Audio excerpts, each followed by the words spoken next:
نصيحة مني لأي حد عايز يسافر: فكك من الخليج. الخليج ما بقاش زي زمان.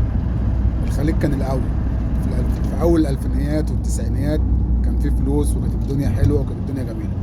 ركز فين بقى؟ ركز في تايلاند، فلبين، ماليزيا، سنغافورة، المالديف.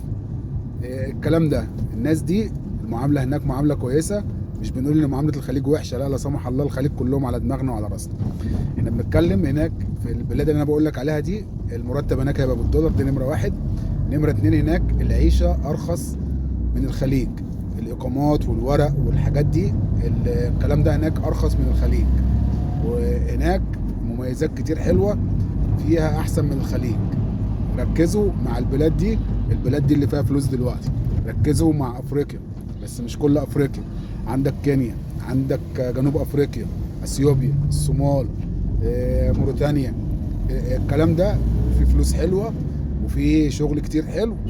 الدنيا هناك، مش الدنيا هناك كويسة قوي واحسن من الخليج. الخليج ما بقاش يديه فلوس زي زمان. الخليج دلوقتي بيتعامل معاك على اساس العمله بتاعت بلدك. عمله بلدك بكام هو بيحسبها لك هناك. يعني انت مثلا الامارات الدرهم بتاعهم ب 13 وكسور، والسعوديه نفس الكلام. فبيحاسبك على اساس ان الدرهم او الريال بتاعهم بكام في بلدك. يحسبها لك كده بالموضوع ده يعني. فاحنا نركز مع البلاد دي: تايلاند، الفلبين، ماليزيا، سنغافورة، موريتانيا، كينيا، جنوب افريقيا، الصومال، اثيوبيا. البلاد دي فيها شغل كتير وشغل مفتوح. خش على النت، خش على جوجل واكتب وظايف، وانا لو وقعت حاجة قدامي في البلاد دي انا مش هتأخر عليكم. ربنا يصلح حالنا وحالكم.